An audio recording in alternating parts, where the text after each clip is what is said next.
Hello student, आज हम physics का प्लस टू क्लास का मॉडल पेपर सॉल्व करेंगे। जो कि एक सैम्पल पेपर होगा कि इस तरह के क्वेश्चन जो आपको एग्जाम में देखने को मिलेंगे और हो सकता है ये क्वेश्चन भी आपके पेपर में आ जाए। ठीक है, सो सबसे पहले हम एमसीक्यू सॉल्व करेंगे। सो फर्स्ट हमारे पास earth atmosphere is richest in, ये ऑप्शन है, इसमें से ऑप्शन बी होगा आपका answer, infrared. Then fundamental particle in a electromagnetic wave is, option is A, photon. In an optical fiber, if N1 and N2 are the refractive indexes of core and cladding, then choose the right option. So here option B is the answer. And fourth is, a convex lens is dipped in a liquid whose refractive index is equal to the refractive index of the lens. Then focal length of the lens will be, option B, become infinite. ये formula आपको मालूम ही होगा कि कैसे ये infinite आ रहा है। ठीक है, next is, N astronomical telescope of the refractive type will have large angular magnification and high angular resolution when its objective lens is of, option is C, large focal length and large diameter. The infinite resolution of our eye or of optical instruments such as telescopes or microscopes is limited due to the phenomenon of, option D, diffraction. In Young's double slit experiment, the intensity at the center of screen is I.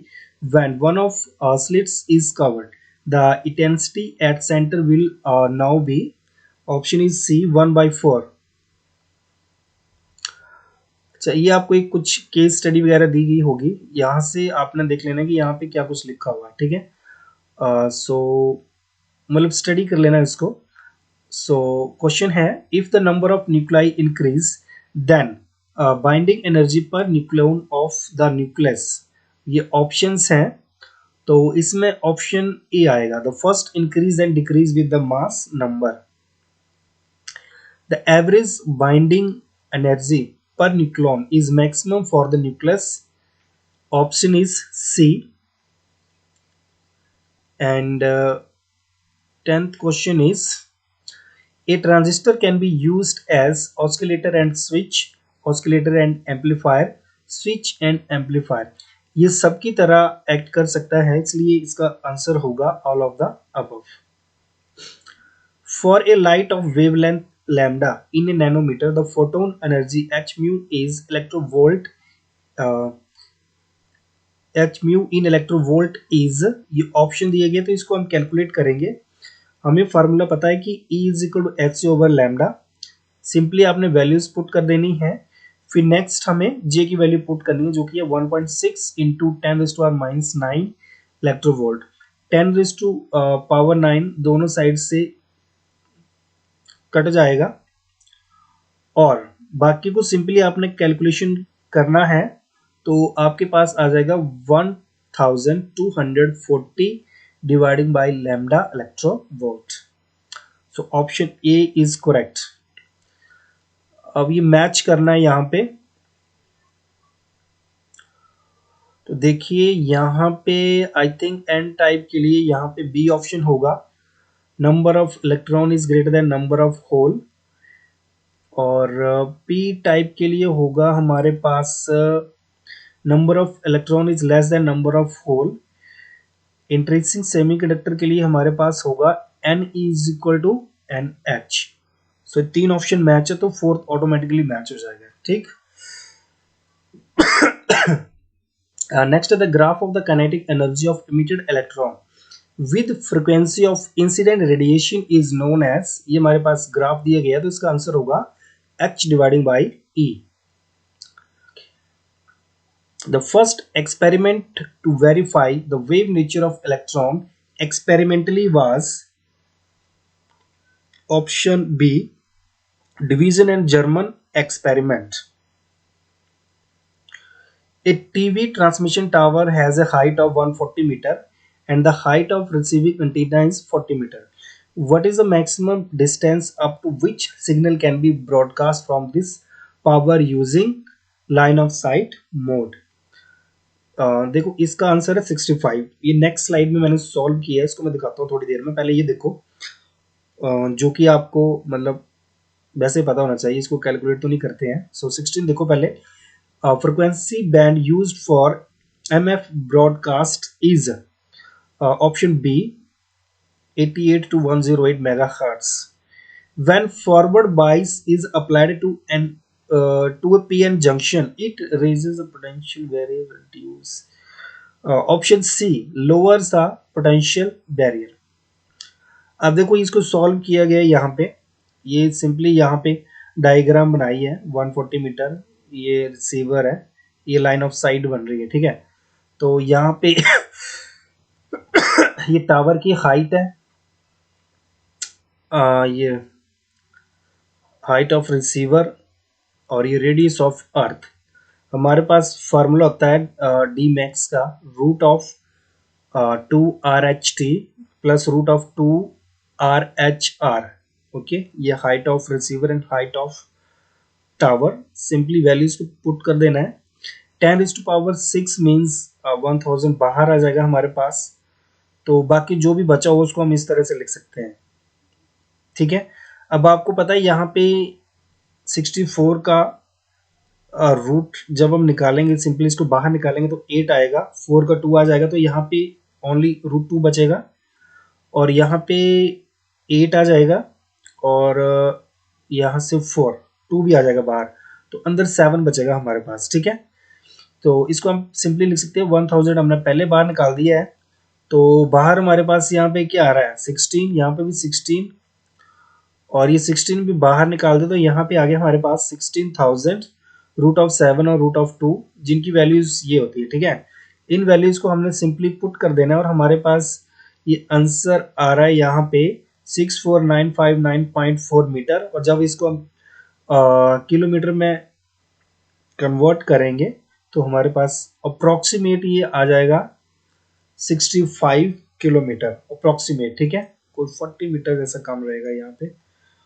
Okay, match the following, ये option दिए गए, यहाँ पे option A is correct. Okay, ये तो एक question ये है आपके पास असर्शन और रीजन वाला, यहाँ पे हम बी को सॉल्व किया हुआ, ठीक है, जीनर डायोड के केस में। तो देखो जीनर डायोड एक स्पेशली डिजाइन जंक्शन डायोड होता है जो कि ऑपरेट करता है कि रिवर्स ब्रेकडाउन वोल्टेज रीजन में कंटिन्यूसली बिना डैमेज हुए, ठीक है। और ये ब्रेकडाउन वोल्टेज एक मतलब स्पेसिफिक पार्टिकुलर वैल्यू होती है, ठीक है। उससे थोड़ी सी भी इंक्रीज कर दी जाए तो रिवर्स करंट जो वो एकदम से इंक्रीज हो जाता है, चाहे आप थोड़ी सी इस रिवर्स वाइज को उस वैल्यू से इंक्रीज क्यों ना करें, ठीक है। So in normal diode after this breakdown voltage, low power rating will get destroyed, but Zener diode is specially designed to work in this region of biasing. So यहाँ पे ऑप्शन बी होगा हमारा answer, right. Zener diode work on the principle of breakdown voltage.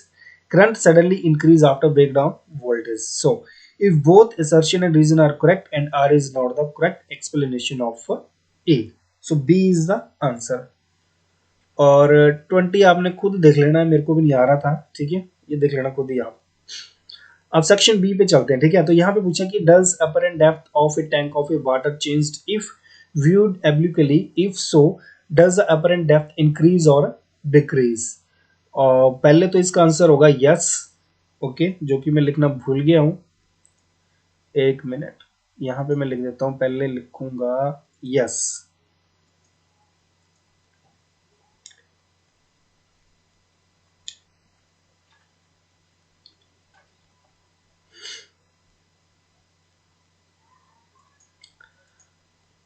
ठीक है, तो पहले तो आ गया यस कि यस इसकी जो अपर एंड डेप्थ है वो चेंज होगी, ओके, और वो कम होगी, ठीक है। अब इसका रीजन देखिए, this happen because of the fact that the light bends from its direction whenever it goes from one medium to another medium. जब भी मतलब लाइट का वो जो मीडियम है वो चेंज होता है तो ये हमेशा ही चेंज होती है, ठीक है, इसकी डायरेक्शन बेंड हो जाती है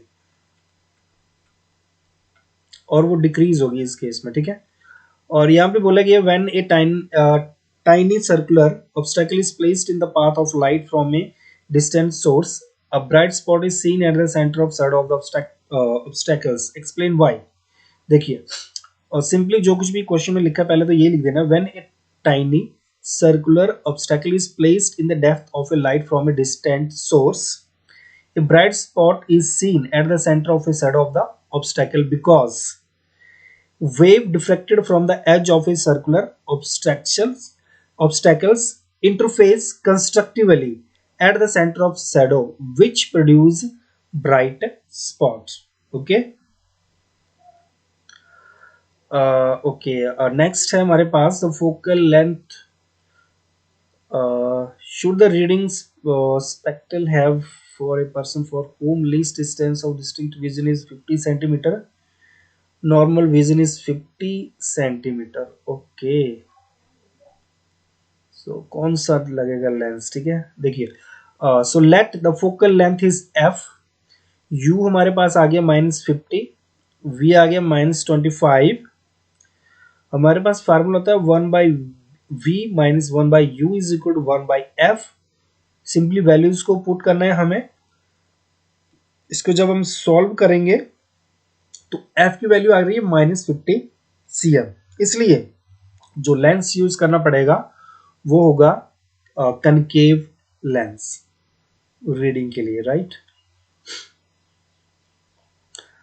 okay, calculate the momentum of the electron accelerated through a potential difference of 56 metre. Okay, angular momentum का फार्मूला होता है mv. तो सबसे पहले तो हमें वेलोसिटी निकालनी पड़ेगी. ओके, ये सेकंड क्वेश्चन है, इसको बाद में देखते हैं, पहले फर्स्ट क्वेश्चन को सॉल्व करते हैं हम. तो देखिए, find the speed of each electron, यानी सबसे पहले तो हमें वेलोसिटी फाइंड आउट करनी पड़ेगी, तभी और नेक्स्ट हम करेंगे p is equal to mv. तो फार्मूला हमारे पास होता है E is equal to half of mv square and that is equal to electrovolt. So given potential difference है हमारे पास 56 volt. So at equilibrium the kinetic energy of each electron with speed v is related to the accelerating potential v as E is equal to half mv square and that is equal to ev. और mass of electron हमारे पास होता है 9.1 into 10⁻31 kg. Charge on electron होता है हमारे पास 1.6 into 10⁻19 coulomb. So velocity के लिए फार्मूला हमारे पास v is equal to root of 2ev dividing by m. Simply value put करेंगे तो हमारे पास वेलोसिटी आ जाएगी 4.44 मल्टीप्लाई 10⁻6 मीटर पर सेकेंड. ठीक है, फिर इसी वेलोसिटी को हम आगे फॉर्मूला में यूज करेंगे.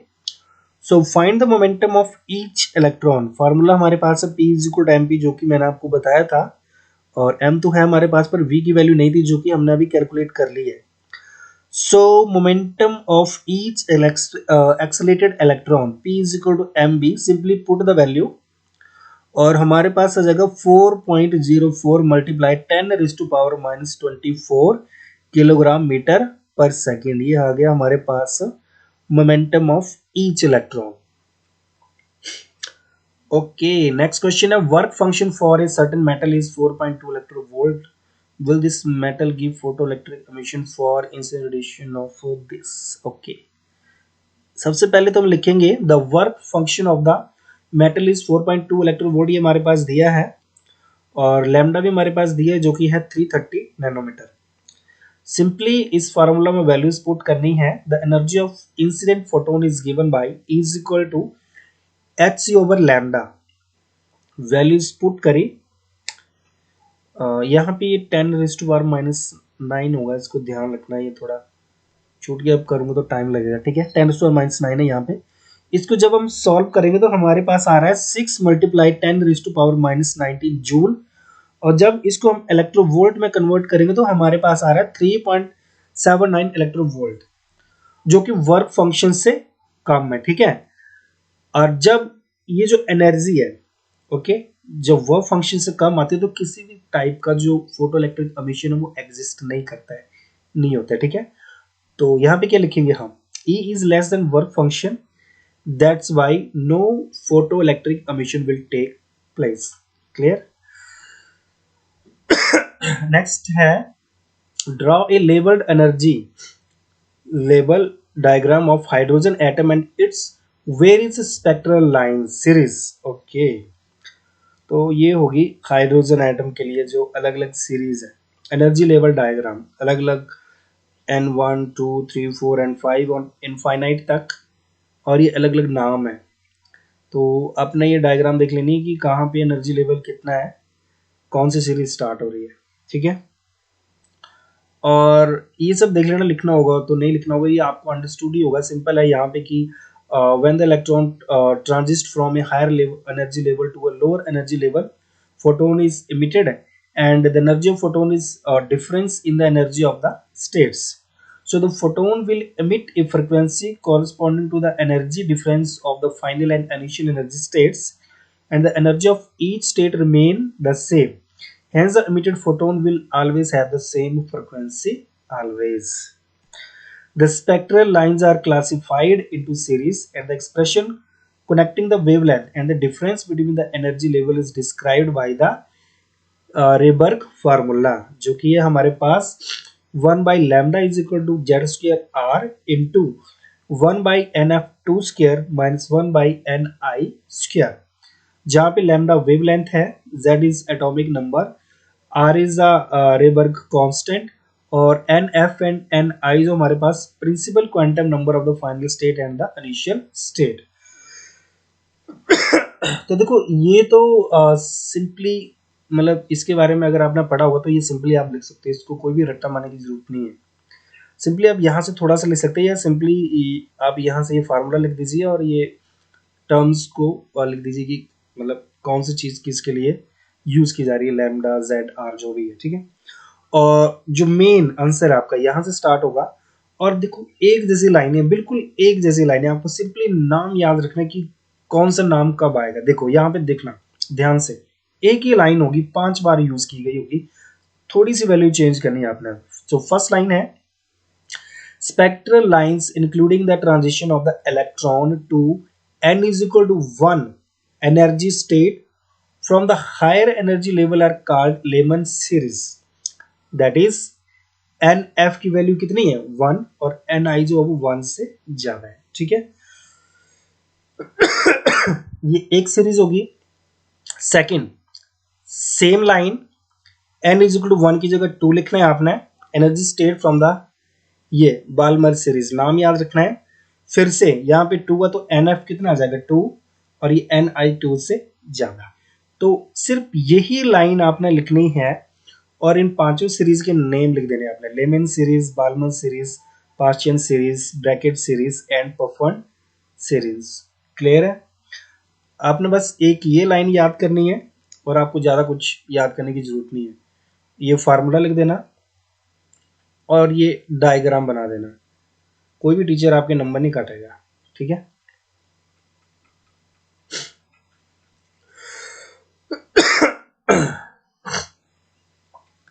Okay, so next question, how will you obtain an OR gate using NAND gate only?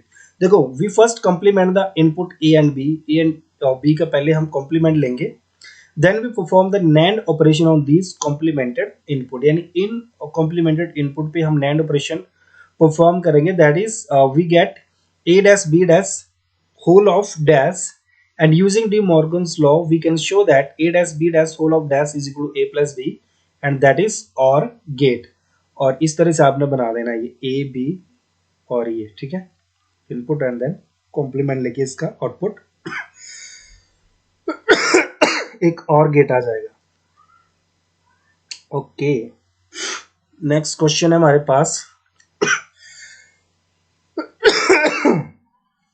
discuss the inconsistency in the Ampere circular law।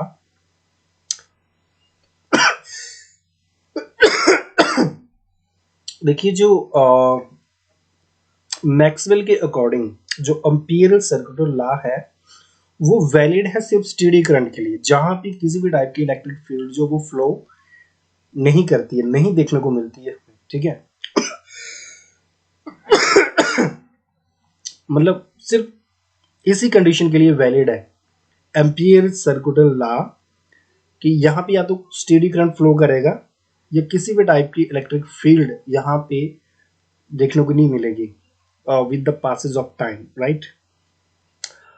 अब मैक्सवेल क्या करता है, to see this inconsistency consider a parallel plate capacitor being charged by a battery during the charging time, varying current flow through connecting wire applying to the Ampere's law for loop I1 and I2. I1 I2 is the current, मतलब दो plate लेनी है जिसको battery के द्वारा charge किया जा रहा है और आप देखेंगे कि वहां पे जो करंट है वो वेरी कर रहा है टाइम के अकॉर्डिंग, ठीक।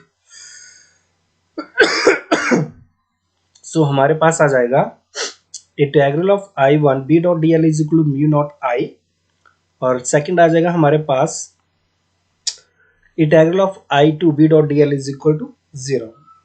So since no current flow through the region between the plate, but practically it is observed that there is a magnetic field between the plates, यानी इनके बीच में मैग्नेटिक फील्ड जो है वो ऑब्जर्व की जा रही है। दैट मीन्स जो एम्पियर्स लॉ है वो इस केस में फेल हो जाता है, ठीक। अब उसने उसमें क्या चेंजेस किए थे ये हम देखते हैं यहाँ पे। Okay, Maxwell assumed that some sort of current must be flowing between the capacitor plate during the charging process, यानी जब वो प्लेट्स चार्जिंग हो रही है थ्रू बैटरी तो कोई ना कोई करंट तो यहाँ पे जरूर फ्लो कर रहा है, यानी स्टेडी करंट नहीं है, वो थोड़ा सा चेंज हो रहा है उसमें, राइट। सो उसको ये नेम दे देता है डिस्प्लेसमेंट करंट। सो मॉडिफाई लॉ जो है वो बन जाता है हमारे पास integral of I1 B dot dl is equal to U naught into IC plus ID, और इसको हम इस तरह से भी ले सकते हैं integral of I1 B dot dl that is equal to U naught into IC plus epsilon naught dt of phi E, और यहाँ पे IC is equal to conduction current is equal to current due to the flow of charges in the conductor, and ID is a displacement current that is equal to epsilon naught dt of phi E, current due to the charging electric field between the plate of the capacitor. Next question है, so that the average energy density of the electric field equal to the average energy density of the magnetic field. देखो, for average magnetic density we have, since UB is equal to 1 by 2 mu naught B square, and for average energy density we have UE is equal to half of epsilon naught E naught square. This implies E naught dividing by B naught is equal to C, और यहाँ से हमारे पास E naught आ जाएगा C dot B naught, right. तो वहां पे हम जब वैल्यूज पुट करेंगे एवरेज एनर्जी डेंसिटी में तो हमारे पास यू ई आ जाएगा that is equal to 1/4 epsilon naught dot C square B naught square, ठीक। And we know that the speed of electromagnetic wave is c is equal to root of mu naught e naught. So by putting these values we get U is equal to 1/4 epsilon naught B naught square dot 1 by U naught E naught, और ये हमारे पास आ जाएगा 1/4 B naught square dividing by U naught, and therefore U E is equal to B naught square dividing by 2 mu naught, and that is equal to U B. So that means the average energy density of electric field equals the average energy density of the B field. Next, draw the diagram for refraction of a plane wave by a thin prism, refraction of plane by convex and then concave mirror. Okay. तो first के लिए ये आ जाएगी diagram हमारे पास, ये second के लिए आ जाएगी और ये थर्ड के लिए आ जाएगी, ठीक है। ये सब आप खुद देख लेना। क्वेश्चन नंबर 28 है हमारे पास 28, obtain the law of radioactivity decay has defined the disintegration constant. Okay,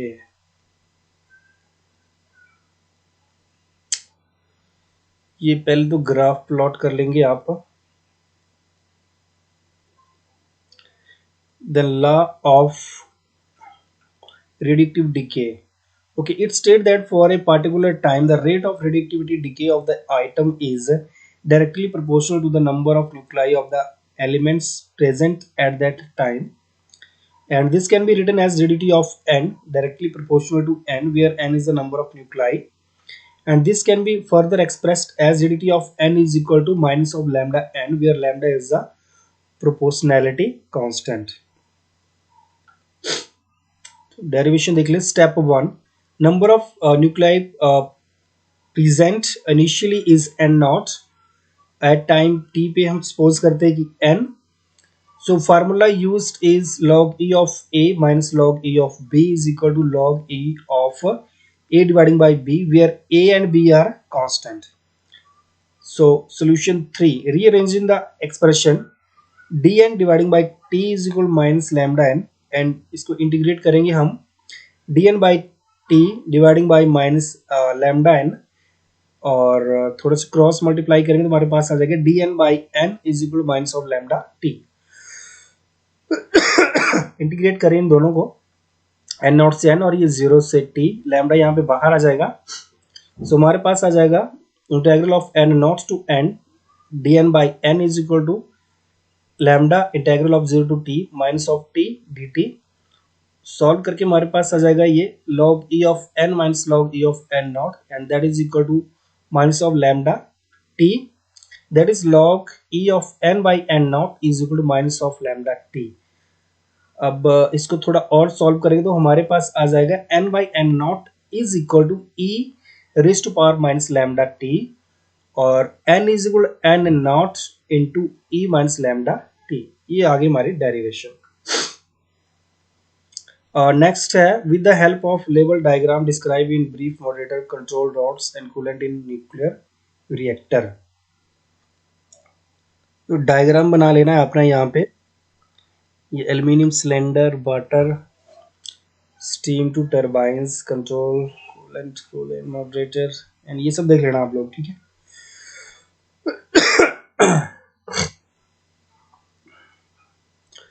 तो a nuclear reactor work on the principle of achieving controlled chain reaction in uranium 238 enriched with uranium 235, generating large amount of energy। The reactor consists of fuel, moderator, control rod, radiation, shielding and coolants। जो कुछ भी आपने देखा वो ले सकते हैं यहाँ पे। और फ्यूल में लिखेंगे in reactor, fuel is fabricated in form of thin and long cylindrical rod together known as a fuel assembly. The rods are surrounded by coolant for transfer of the heat produced in them, and natural uranium is used as a nuclear fuels। Moderator are used to slow down the velocity of neutrons, for example, graphite and heavy water। Control rod are used to control the fission rate by observing neutrons। Cadmium, boron are used to serve the purpose। Radiation shielding by the utilization of steel, lead, concrete, etc. are provided to observe and reduce the intensity of beta and gamma radiation emitted during fission to such low level that it does not become harmful to the operating personnel। Next, define skywave propagation। पहले ये diagram बना देनी, ये अर्थ, receiver, transmitter, ये sky waves और ये ionosphere आ गया आपका। तो इसमें आप सिंपली लिखोगे sky wave propagation is a type of radio wave propagation where the wave is either reflected और reflected back to the earth by upper electrically charged layer of the atmosphere, that is ionosphere।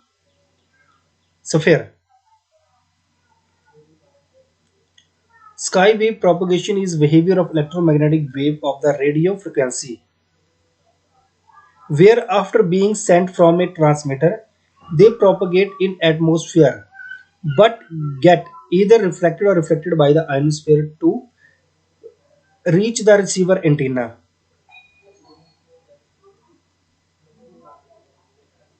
The frequency of a radio wave that can be propagated using the ionosphere ranges from 3 megahertz to 30 megahertz, and these are used for broadcast and radio communication using the skywave propagation. Why space wave propagation is a line of sight propagation? देखिए, these waves are also known as the tropospheric propagation, as they can travel directly from the Earth's surface to the troposphere surface of the Earth, and it is known as a line of sight propagation as the signal are sent in the line of sight from the transmitter to the receiver. एक straight line में drive करते हैं, ठीक है. So what is the depression of light? अगर एक line में answer देखेंगे, the phenomenon of splitting of visible light into its component colour is called depression, right. थोड़ा एक्सप्लेन करके लिखना है तो आप लिख सकते हो, the depression of light is caused by the change of speed of light ray resulting in angle of deviation of each wavelength by a different amount. Note: white light comprises of 7 visible color VIB, GYOR, whereas a black or dark signifies the absence of light rays. Derivation के लिए हम लिखेंगे the angle of deviation for a light passing through a equilateral prism of refracting angle is given by D is equal to A of n minus 1. Consider a thin equilateral prism of angle A. Let refractive index of a glass of prism be n. Angle of incidence is I1. So the angle of refraction on the first phase is R1 and the angle of refraction on the second phase is R2. So the angle of emergence is E and the angle of deviation is D.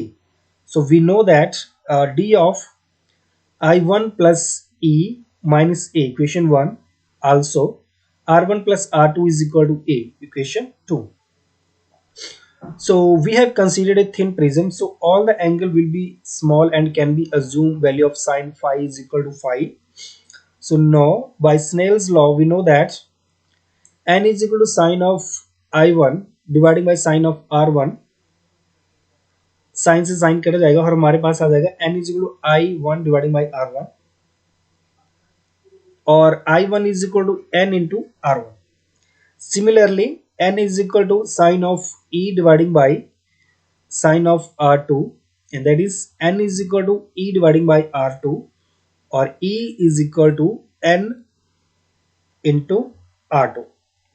By putting these value of I1 and E in equation 1, we get D is equal to nR1 plus nR2 minus A. यहाँ से n common ले लेंगे, हमारे पास आ जाएगा D is equal to n into R1 plus R2 minus A और ये आ जाएगा हमारे पास D is equal to n A minus A, क्योंकि पीछे हमने इक्वेशन 1 में लिया था R1 plus R2 is equal to A. So D is equal to A common into n minus 1. Next, define interference of light drive condition for constructive and destructive interference using superposition principle. Okay, so interference of light is a redistribution of the energies of the light wave when they pass over each other. This superimposition of light wave can result in either constructive or destructive interference. Interference of light refer to the superimpositions of waves to form a resultant wave which can be of higher, lower or same amplitude. Okay, and then input, output, transmitter, character, oscillator. Last question है ये. So input characteristics, ये देखिए, ये input character के diagram, ये output character के diagram और ये करंट ट्रांसफर कैरेक्टरिस्टिक्स के डायग्राम. ये डायग्राम्स बना लेना. एक्सप्लेनेशन लिखनी होगी तो सिंपली आप लिख सकते हो the input characteristics described by any changes that occur in the input current because of the variation of input voltage by keeping the output voltage constant. Output characteristics में आप लिखोगे this is a graph of output current on one axis and output voltage on another at a constant input current. Current transfer characteristics में आप लिखोगे this is a characteristic curve that point two the fluctuations of the output current to that of the input current. Here the output voltage is kept constant, right? अगर थोड़ा और lengthy करके लिखना हो, वो सिंपली करके लिखा तो सिंपली थोड़ा सा लेंथी करके आप इस तरह से लिख सकते हो, ये डायग्राम बना दिया और फिर लिखा था input characteristics of a transistor are obtained by plotting the base current IB versus base emitter voltage VBE for fixed collector emitter voltage VCE. The observation of IB versus VBE are repeated for the fixed value of VCE. और ये below figure इस तरह से बनेगा फिर, ठीक है। और आउटपुट के लिए आप लिखोगे these characteristics are obtained by plotting collector current IC versus collector emitter voltage VCE at the fixed value of base current IB. So the base current is changed to the same some other fixed value and observations of IC versus VCE are repeated इस तरह से, ठीक है। और ये figures अपना बना लेना है। सो आ जाते हैं आपके लास्ट क्वेश्चन पे। सबसे पहले तो बोला कि ऑस्किलेटर क्या होता है। So oscillator is a device that produce continuous repeated alternating wave form without any input, यानी बिना किसी इनपुट के वो आपको आउटपुट देगा, ऑस्किलेशन देगा, ठीक है। So oscillation is a mechanical or electronic device that work on the principle of oscillation, and oscillators are essential component that produce a periodic electronic signal, typically a sine wave or a square wave. Oscillator convert DC signal to periodic AC signal, which can be used to set frequency and that be used for audio application or used as a clock signal. अभी देखते हैं कि oscillator is a device which can produce high frequency oscillation. Okay, oscillator is a device, frequency voltage, ये circuit बना देना आपने। सो ये है लेबल्ड सर्किट डायग्राम जो कि पूछी गई है। ये सेकंड इसकी वर्किंग के बारे में लिखते हैं।